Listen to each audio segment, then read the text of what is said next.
Pues la siguiente conferencia la va a dar Ricardo Orcí, titulada El desarrollo endógeno sustentable, análisis de la sustentabilidad del Banco de Horas Olga Cosetini de Capilla del Monte a partir de la Carta de la Tierra.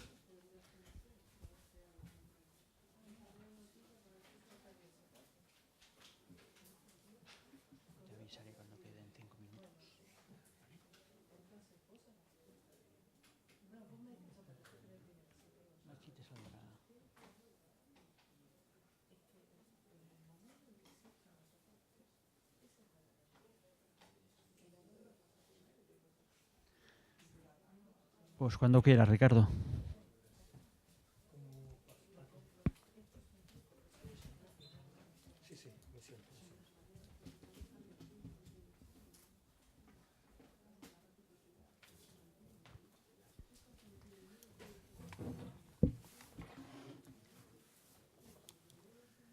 Bueno, después de...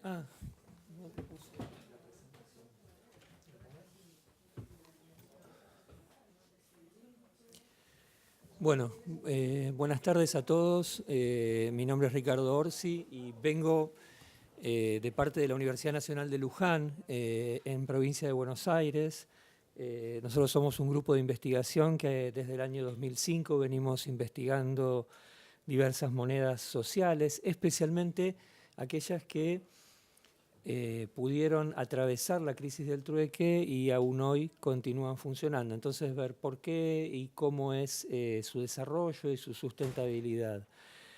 Ahora, me di cuenta que para hablar de la sustentabilidad de una moneda que tiene ya más de 20 años, tengo que explicarles también cómo funciona esta moneda y las distintas etapas que tiene. Y bueno, es un lío para explicarlo en 20 minutos, así que me van a disculpar, pero voy a leer, que es la forma más rápida de evitarme irme por las ramas.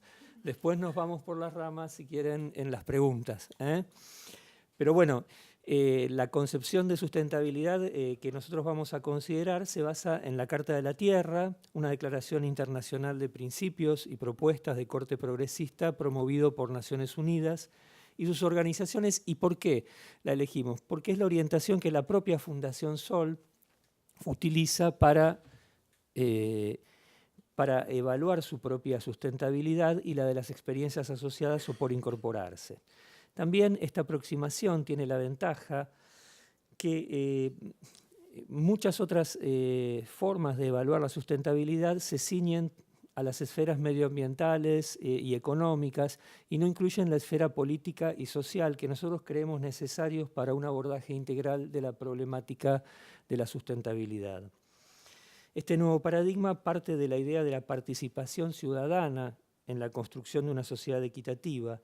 Es necesario entonces incorporar el componente ético desde una ética de la responsabilidad y de la conciencia frente a la consecuencia de nuestras acciones en todos los ámbitos de nuestra vida. Como verán, es una concepción de sustentabilidad que se basa en un desarrollo endógeno como modelo alternativo y supone el desarrollo de las comunidades desde dentro hacia afuera, con respecto de sus tradiciones, de sus valores y de sus culturas, al igual que de la autogestión de los recursos. Y tiene mucho que ver con los principios de la economía social y solidaria, que es lo que nosotros buscamos en estas monedas sociales. La Carta de la Tierra entonces intenta transformarse en un proceso político-pedagógico que sirva para incrementar la conciencia planetaria y ecológica y se encuentra en consonancia general, como les decía, con los principios de la economía social y solidaria. Si ustedes, bueno, aquí está una declaración de Marcelo Caldano, que fue el líder carismático de esta experiencia, en donde él plantea qué es lo que define como una comunidad sustentable, a partir de los 4 pilares de la Carta de la Tierra: inclusión económica, derechos humanos universales garantizados, diversidad cultural y la cultura de la paz y la armonía con la naturaleza. En realidad, la Carta cuenta con 4 principios básicos desplegados en 16 principios generales y 61 principios en detalle. Yo les cuento los 4 principios básicos: son respeto y cuidado de la vida, integridad ecológica, justicia social y económica, y democracia, no violencia y paz. Y estos son los 16 principios generales en los que se abren los 4 principios básicos. que los dejo para que los lean ustedes mientras yo voy comentándoles un poco sobre la experiencia.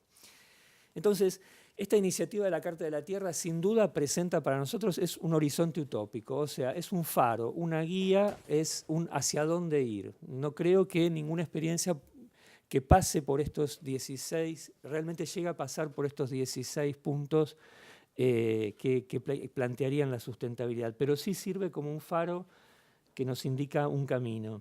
Y a partir de ella, cada organización debe, sostenida en sus valores identitarios, definir y poner en práctica su proyecto propio. Entonces, la sustentabilidad del Banco de Horas de Capilla del Monte, la cooperativa y Banco de Horas de Capilla del Monte, va a ser estudiada a partir de la combinación de lógicas de integración. Estamos pensando en cómo lograron la sustentabilidad a lo largo de estos 20 años a partir de las combinaciones de la lógica de la reciprocidad, la redistribución y el intercambio, ¿sí? Lo cual entonces le permitió, apoyado en los ideales de la Carta de la Tierra, sostener una escuela cooperativa, una escuela de educación por el arte durante más de 10 años, y ocuparse de la población más desprotegida de Capilla del Monte a lo largo de su vida institucional. Y hoy continúa funcionando, ¿sí? Ya lleva más de 20 años funcionando. Entonces les tengo que explicar cómo comienza esta organización, ¿eh? Y comienza siendo una escuela de educación por el arte que se crea a partir de la necesidad de 40 familias, de darles una educación de calidad a sus hijos. Estamos pensando en 1998, el comienzo de la crisis fuerte de la convertibilidad, y en donde las escuelas públicas estaban atestadas de gente y se habían convertido simplemente en un lugar de contención, mientras que las escuelas privadas no las podían pagar, ¿sí? Entonces deciden crear una escuela. Esto ya es una fuerte muestra de autonomía, ¿sí? Entonces crean una cooperativa de padres y maestros que pedagógicamente seguían por los lineamientos de la escuela viva de las hermanas Cossettini, ¿sí? Gran respeto por la personalidad infantil, eliminación de las fronteras entre la escuela y la comunidad, rechazo de toda forma de discriminación, convivencia del maestro con la comunidad lugareña. Y además se proponen colaborar con los sectores empobrecidos de Capilla del Monte a partir de la generación de nuevos emprendimientos y de proyectos educativos. Las actividades de la escuela comienzan en 1998 y en 1999, luego de un año de funcionamiento y muy satisfechos con el proceso pedagógico que habían vivido, realizaron una asamblea y constataron que el presupuesto no alcanzaba, ¿sí? Aquello que habían puesto los padres como cuota, más el trabajo voluntario de muchos padres en la administración, la mudanza de la escuela, etcétera, etcétera, no había resultado como esperaban, y entonces se había generado una tensión entre los padres que tuvo como solución una propuesta de Marcelo que dijo: registremos las horas de los que vienen y evaluemos el valor de esa hora y que se paguen con productos y servicios que se consigan como donación.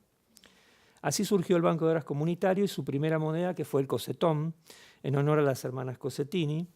El Banco de Horas Comunitario entonces se origina a partir de dos bases. Uno, como una forma de darle valor al trabajo voluntario que realizaban los padres desempleados de la cooperativa, y a partir de una gestión innovadora de las donaciones. Después vamos a comentarlo.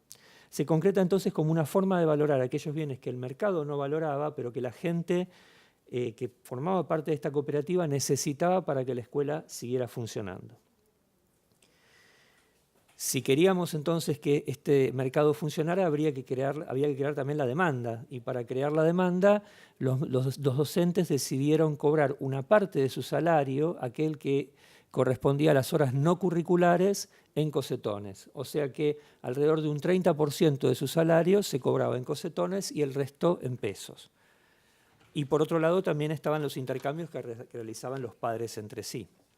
El Banco de Horas entonces se desarrolla pagando una parte del monto acordado con los docentes en moneda social a partir de la revalorización de los productos donados y por el trabajo voluntario y los bienes y servicios ofrecidos por los padres, que eran valuados en cosetones y registrados primero en una libreta de trabajo, ¿sí?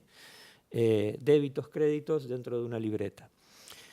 siempre es una hora de cualquier trabajo igual a otra hora de cualquier trabajo. Un concepto totalmente igualitario como el de cualquier banco de horas. Hasta ahora es así. Sin embargo, en 2001, dado la cantidad de transacciones que habían ido creciendo a lo largo de los años, se decidió trabajar con una moneda impresa, con un billete. Allí surge el sol, ahí tenemos un billete de 10 soles que tiene como fondo el Cerro Uritorco, que es el cerro más alto de Capilla del Monte. Y es una moneda papel creada por los integrantes de la cooperativa bajo la tecnología del respaldo, o sea, 100% respaldada en donaciones y lo que vamos a llamar compromisos de trabajo, que son esos chequecitos que ven ahí. Entonces, en estos cheques se registraban el trabajo o los bienes y servicios que se comprometían para los meses siguientes, para el mes o los meses siguientes, y eran parte del respaldo de la moneda y también servía como crédito a corto plazo sostenido en la confianza de la gente en la moneda y en la propia comunidad para la emisión de los soles. Los soles entonces se emiten a partir de los compromisos de trabajo o de la generación de donaciones. Esto crea el respaldo, por ese respaldo se emiten los soles entran en circulación para el pago de salarios, como compromiso